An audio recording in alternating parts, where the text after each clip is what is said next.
You know why everyone loves you? Glow on. Because you make people smile. You! Why are you doing this? Why am I doing what? You like this? Halo Sobat Mantap yang baik budi dan baik hatinya. Selamat datang kembali di Mantap Punya, yang akan selalu menemani sobat semua di kala santuy maupun di kala yang tidak santuy. Nah, alur film kali ini akan berkisah tentang manusia yang terjebak di ruang tertutup dan rahasia. Mereka hidup hanya dengan internet dan komputer saja. Dan kehidupan mereka ini secara tersirat agak mirip dengan kehidupan kita saat ini coy. Dan inilah Share.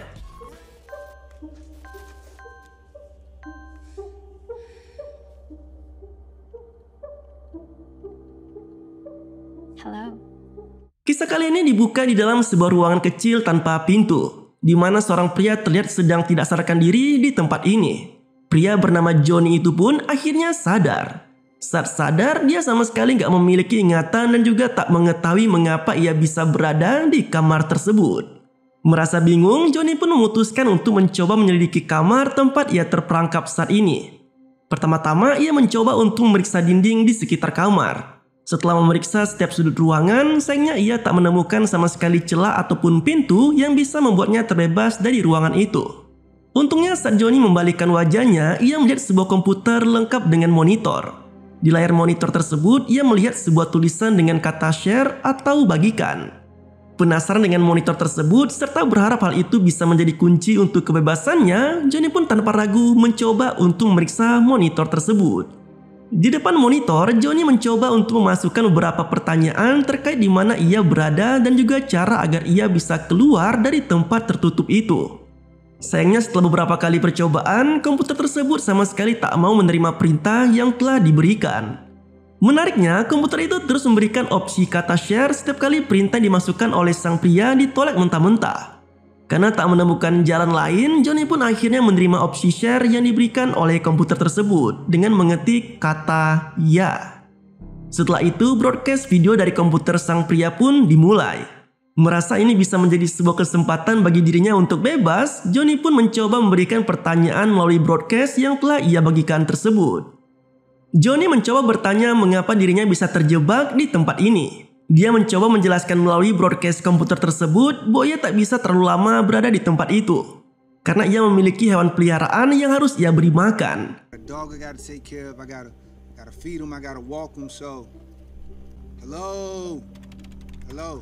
Selain itu, ia juga merasa kehausan karena tidak ada air sama sekali di tempat di mana ia berada sekarang ini. Saat Johnny mengetikkan perintah air, tiba-tiba komputer membalas dengan opsi atau pilihan pembelian air. Sayangnya, sang pria sama sekali tak mengerti mengenai cara untuk bisa membeli air yang ditawarkan oleh komputer tersebut. Selain itu, ia juga tak memiliki uang sama sekali untuk saat ini. Tak lama kemudian, Johnny akhirnya sadar bahwa selama ini ada banyak orang yang sedang melihat broadcast video yang sedang ia lakukan di layar monitor tersebut. Sayangnya, ia sama sekali tak mengerti mengenai apa yang harus ia perlihatkan pada para penonton yang melihatnya.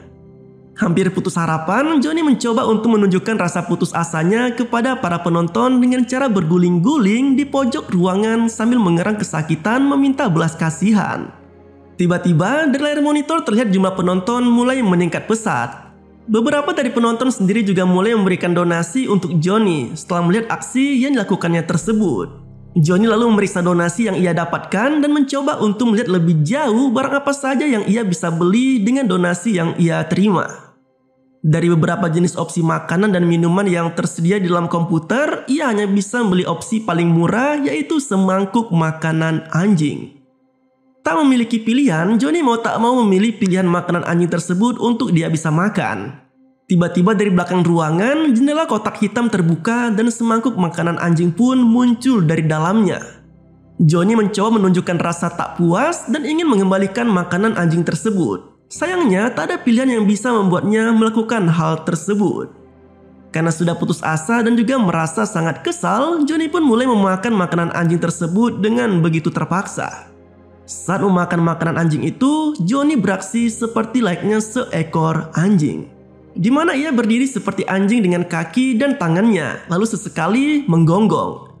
Beruntung bagi dirinya, aksi seperti anjing yang telah ia lakukan itu malah membuat broadcast yang ia lakukan kini menjaring lebih banyak penonton dan juga donasi tambahan untuk dirinya.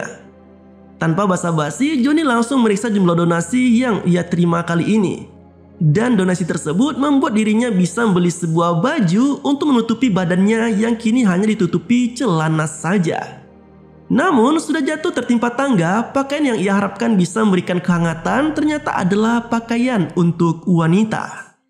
Sedih, putus asa dan tak tahu harus berbuat apa, Johnny sempat meratapi nasibnya dan menangis sepanjang malam. Namun, rasa sedih dan putus asa itu akhirnya ia gantikan dengan determinasi untuk bisa hidup. Ia pun memulai broadcast baru dan mencoba untuk mendapatkan lebih banyak donasi agar bisa bertahan hidup lebih lama lagi. Dari broadcast barunya itu, Johnny mencoba melakukan beberapa aksi konyol seperti berguling-guling di lantai, menari dan juga memanjat dinding dengan harapan bisa menghibur penonton dan mendapatkan banyak donasi lagi.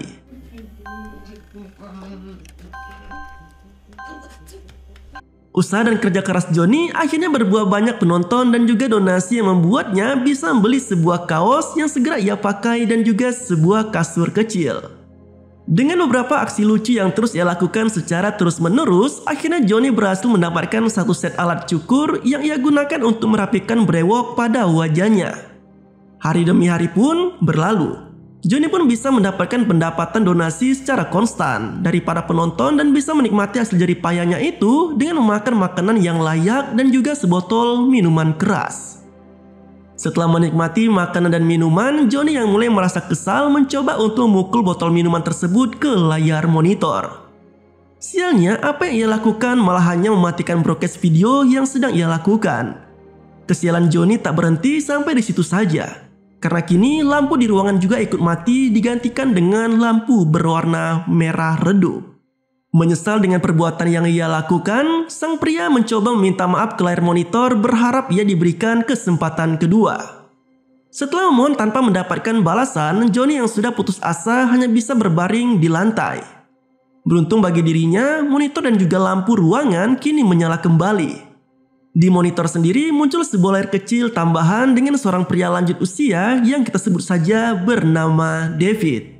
David yang juga berada di ruangan tertutup sama dengan Johnny menjelaskan apabila telah terjadi kesalahan pada sistem. Namun David berhasil masuk ke dalam jaringan umum yang membuat ia bisa berkomunikasi dengan orang-orang dengan nasib yang sama seperti mereka, terperangkap dalam sebuah ruangan. David meyakini apabila saat ini dia dan juga Johnny sedang diculik dan dipaksa untuk bekerja oleh penculik yang tidak diketahui identitasnya. David lalu memulai banyak pembicaraan dengan Johnny. Sayangnya makin lama ia mulai bosan dengan obrolan dari sang pria tua itu. Sampai pada akhirnya ia mendengar suara batuk yang datang dari layar pria tua. Merasa khawatir, Johnny mencoba untuk menghubungi David melalui layar monitor. Menariknya, Johnny malah mendapati beberapa channel lain dengan orang-orang lain yang juga melakukan broadcast saat ia mencoba masukkan nomor channel secara random. Di sini Johnny menemukan beberapa channel unik melalui layar monitornya. Seperti seorang koki yang sedang mengajar penonton memasak, ada juga channel yang mengajari cara memakai make up, bahkan cara memberikan makan kucing. Namun satu yang pasti, semua channel itu memiliki kesamaan. Semua orang yang melakukan broadcast berada di sebuah ruangan tertutup seperti dirinya dan menjadi tawanan. Dari beberapa channel tersebut, terlihat jelas apabila Johnny menyimpan ketertarikan saat melihat salah satu channel, yaitu channel dari seorang atlet wanita seksi yang bernama Nikki, yang sedang melakukan gerakan yoga dengan sangat lihai. Just keep breathing in, out, in. Tak lama kemudian, ia berhasil terhubung dengan David yang rupanya sedang melakukan broadcast terkait pengalaman hampir matinya di hari itu. Setelah itu, waktu pun berlalu, dan Johnny mulai melakukan aksi akrobatnya untuk mencari donasi lagi. Sayangnya, saat ia melakukan aksi akrobat, ia malah mencederai dirinya sendiri saat melakukan salto. David yang melihat hal tersebut menanyakan kondisi Johnny. Meski keduanya terlihat sempat bertikai sebelumnya, akhirnya kedua pria tersebut mau saling memaafkan. Setelah bermaafan, baik Johnny dan juga David mulai banyak melakukan interaksi dan juga mengobrol. Keduanya lalu mulai berteori mengenai mengapa mereka bisa berada di ruang tertutup ini. talking on what have you about spaceships, angels, aliens. One guy almost had me convinced that we were dormant telekinetic. Beberapa teori konspirasi muncul, salah satunya adalah saat ini mereka sedang diculik oleh alien dan menjalani tes untuk proyek rahasia dari alien tersebut. Namun menurut David, semua teori tersebut tidak benar karena ia yakin apabila saat ini mereka sedang terperangkap dalam dunia mereka sendiri. David juga mulai menceritakan mengenai pengalaman hidupnya di mana ia pernah menikah dengan seorang penyanyi terkenal selama 6 bulan. Sampai akhirnya mereka berpisah dan David berakhir terperangkap di ruangan ini. Kedua pria tersebut menutupi kebosanan mereka dengan sama-sama menyanyikan lagu yang pernah dibawakan oleh mantan istri David. Setelah bernyanyi bersama, Johnny mencoba untuk menonton lagi channel dari atlet wanita seksi dengan aksi-aksi gerakan yoga yang sempat ia lihat. Tak hanya menikmati gerakan tubuh dari channel Nikki, Johnny bahkan ikut memberikan donasi kepadanya. Di pagi hari, Johnny mulai membeli perabotan untuk dirinya sendiri. Sembari merakit perabotan yang ia beli, Johnny juga mengobrol dengan David. Ia menyarankan Johnny agar mau mengembangkan konten video yang ia berikan kepada para penonton. Caranya adalah dengan membuat persona atau karakter untuk para penontonnya. Tak menyia-nyiakan saran dari David, Johnny mulai mengembangkan konten aksi yang ia berikan. Mulai dari aksi olahraga, memasak, stand up komedi, menyanyi, bahkan atraksi sulap ia lakukan juga. Nah, pucuk dicinta ulang pun tiba. Semua aksi yang dilakukan Johnny mendatangkan hasil yang positif karena kini mulai banyak yang menonton dirinya dan itu berarti ia makin banyak mendapatkan donasi. Di malam harinya, Johnny juga mulai mencoba senam sambil menonton Nikki. Setelah puas melihat wanita idamannya, Johnny membeli obat dari komputer untuk si David. Namun alih-alih membeli obat untuk si pria tua itu, Johnny melakukan kesalahan yang membuka sebuah channel baru. Di channel baru itu terlihat seorang wanita bernama Eva yang sedang mandi. Mengetahui monitornya menyala saat ia sedang mandi, Eva langsung buru-buru memakai handuk untuk menutupi badannya. Marah karena merasa diintip, Eva pun menuduh Johnny sebagai bagian dari penculik yang menculik dan mengurung dirinya. It's not funny. It's just that you think I'm them. I'm not. I'm you. Nah, di sini Johnny mencoba untuk menjelaskan bahwa ia sama sekali tak terlibat dengan penculikan dan juga sama-sama menjadi korban di tempat ini. Nah, tak lama kemudian, channel David pun juga ikut bergabung. Eva lalu bertanya kepada Johnny dan David mengapa keduanya tak pernah mencoba untuk kabur dari tempat mereka terperangkap saat ini. Eva juga menyarankan pada keduanya agar menganalisa keadaan mereka dan mencari kesempatan untuk bisa kabur dari ruangan mereka. Sialnya, saat Johnny mengatakan rencana kabur, donasi yang telah ia kumpulkan tiba-tiba berkurang, menandakan bahwa ada sebuah sistem keamanan yang perhatikan gerak-gerik mereka. Ketiganya terlibat diskusi yang cukup rumit terkait kondisi mereka saat ini. Sampai akhirnya diskusi berujung pada mengapa mereka dan siapa mereka sebelum mereka dikurung di tempat tersebut. Johnny lalu menjelaskan apabila sebelum dikurung di tempat ini ia hanyalah orang biasa pada umumnya dan bukanlah orang penting. Menariknya, kini Johnny bahkan mengakui apabila saat ia berada di tempat ini ia mendapatkan kesempatan untuk hidup lebih baik lagi. I was nothing. Certainly nobody that mattered. You mattered. Thank you, but not like now. Berbeda dengan sebelum ia terperangkap, di mana ia tidak memiliki pasangan, tidak memiliki pekerjaan, dan juga uang. Keesokan paginya, Eva memulai harinya dengan memberikan atraksi boneka tangan menggunakan kaos kaki. Atraksi boneka ini rupanya memberikan banyak donasi kepada Eva. Di malam harinya, saat Johnny sedang menonton channel-channel lain, ia memutuskan untuk membelikan Eva sebuah tirai untuk menutup tempat mandinya. Alih-alih mendapat ucapan terima kasih dari Eva, Eva malah memarahi Johnny karena ia merasa dirinya adalah sosok wanita yang independen dan tidak bergantung kepada orang lain manapun. Memasuki hari esok, Johnny mulai mencoba atraksi baru untuk menghibur para penontonnya. Kali ini ia mencoba memberikan tutorial cara menggambar.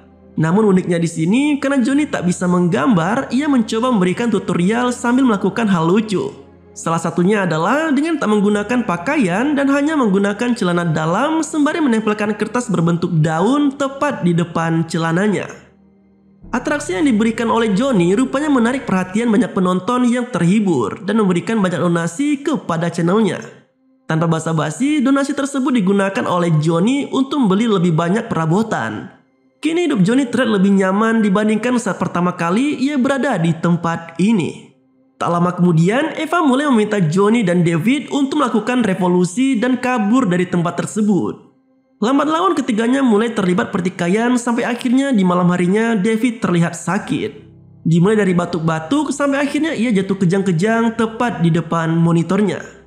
Melihat hal tersebut, baik Johnny dan Eva mulai khawatir. David lalu mencoba untuk minta pertolongan pada para penonton, berharap ada yang mengetahui cara untuk menolong sang pria tua ini. Saat David mencoba meminta pertolongan, Eva diam-diam menemukan menu dalam sistem di monitornya dan mencoba mengaktifkannya dengan tujuan membantu David. Alih-alih membantu David, Eva tanpa sengaja malah masukkan kode perintah yang membuat kamar David menjadi terbakar habis. Pemandangan mengerikan ini sontak membuat Johnny dan Eva sangat terkejut. Eva yang merasa bersalah hanya bisa menangis karena perbuatan yang ia lakukan.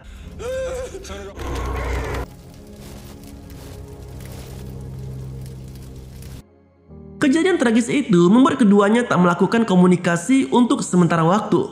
Namun pada suatu hari, Johnny akhirnya mencoba menghubungi Eva. Johnny mencoba meyakinkan Eva apabila semua yang terjadi bukanlah kesalahannya. Ia bahkan menghibur Eva dengan melakukan atraksi boneka kaos kaki seperti yang pernah dilakukan wanita itu. Pada akhirnya, keduanya pun mau berkomunikasi lagi. Eva mengakui jika ia ingin mabuk. Keduanya lalu memesan minuman keras untuk mengenang masa-masa kebebasan mereka karena keduanya sama-sama tak tahu mengapa mereka bisa terperangkap di dalam ruangan tersebut. Untuk menutupi kesedihan mereka, Johnny dan Eva lalu menari bersama di ruang mereka masing-masing sambil terhubung melalui monitornya. Johnny menyatakan dirinya masih mengingat David bahkan seperti masih mendengar suaranya. Pada akhirnya Johnny mengakui apabila ia percaya dengan pernyataan Eva. Apabila jika mereka semua yang terperangkap bisa bekerja sama, maka mereka bisa menemukan menu rahasia yang bisa membawa mereka pada kebebasan. Everyone who watches me, we get them to focus, we get them to look for flaws, glitches, small weak spots in the system. We get everyone thinking, working together, we get everyone All in. Johnny lalu mulai broadcastnya dan menceritakan pada para penonton mengenai apa yang sedang terjadi. Ia juga memberitahu ada keanehan dalam sistem di komputer dan monitor mereka, di mana pada suatu kesempatan muncul sebuah menu dengan fungsi yang tak diketahui. Dan dia berharap jika mereka menggunakan menu ini untuk menghack sistem, maka ada kemungkinan ruangan yang mengunci mereka akan terbuka. Tiba-tiba Nikki yang sedang melakukan senam yoga juga ikut bergabung dalam diskusi Johnny dan Eva. Mereka terlibat pembicaraan sampai ia berkata apabila dirinya sudah merasa cukup senang dengan keadaan dan kondisinya saat ini. Setelah itu, Nikki pun mengakhiri pembicaraan dengan Johnny dan Eva untuk tidur. Johnny dan Eva mendapatkan cukup banyak dukungan dari channel-channel lain terkait apa yang mereka perjuangkan. Di malam harinya, Johnny menghubungi Nikki tanpa sepengetahuan Eva. Nikki lalu membuka rahasia keberhasilannya di mana ia membuat para penontonnya tersenyum. Nikki lalu meminta Johnny untuk melakukan meditasi bersama dengan dirinya. Sampai akhirnya Eva ikut bergabung dengan pembicaraan keduanya. Eva mulai menganalisa beberapa fungsi menu di komputer yang diberikan kepadanya. Beberapa menu tersebut rupanya bisa mengendalikan fitur di dalam ruangan dari channel-channel tertentu. Menurutnya, mereka harus membuat sebuah peta koneksi untuk memastikan fungsi dari setiap menu yang tidak diketahui ini. Eva tiba-tiba mengambil gunting dan mulai memotong rambutnya dengan mengatakan apabila itu adalah sebuah pengalihan perhatian bagi pemilik bunker yang sedang memperangkap mereka. Di malam hari, Johnny lalu mencoba masukkan beberapa nomor baru di monitor komputernya. Setelah itu, Johnny kembali mengontak Nikki, di mana Nikki lalu meminta semua orang untuk tetap berbahagia dan tidak mencoba menghancurkan realita mereka saat ini. Tak lama kemudian, Eva dan Nikki terlibat adu mulut. Nikki menuduh Eva melakukan kekerasan pada channel lain, sementara Eva menuduh Nikki sebagai penculik mereka. Johnny lalu melakukan broadcast dan bertanya pada penonton siapa yang setuju dengan perkembangan perjuangan mereka. Tanpa diduga, rupanya jumlah penonton yang setuju melonjak sangat banyak, melebihi 100 juta penonton. Nikki yang mengetahui hal tersebut terlihat menjadi sangat marah karena Johnny berhasil melebihi kepopuleran channelnya. Di sini Nikki memaksa Johnny untuk menghentikan aksi tersebut. Sementara itu, Eva meminta para penonton untuk terus mendukung. Dan sial bagi kedua wanita itu, ruangan Eva terbakar seperti yang terjadi dengan ruangan David sebelumnya. Sementara ruangan Nikki terguyur air dan kedua wanita itu pun meninggoy dengan cara yang mengenaskan. Sementara Johnny hanya bisa melihat kedua temannya itu tanpa bisa menolong.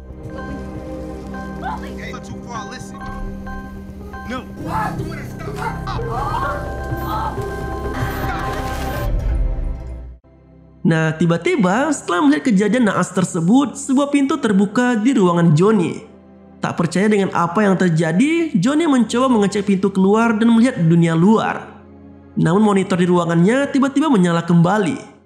Alih-alih langsung kabur dari ruangan tersebut, Johnny malah kembali melakukan broadcast. Dalam broadcastnya, ia menyatakan apabila usahanya telah berhasil dan tak ada yang tak mungkin mereka lakukan jika bekerja sama. Karena terlalu fokus pada layar monitor, tanpa diduga-duga pintu yang tadinya terbuka pun tertutup kembali. When we come together, there's nothing that we can't do. There's nothing that...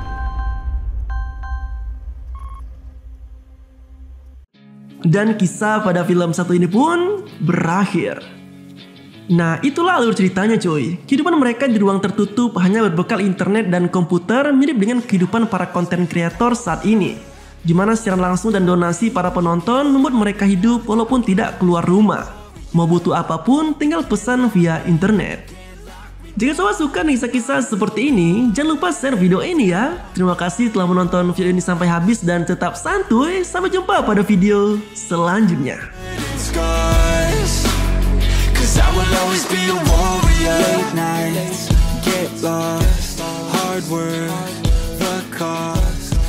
Quit.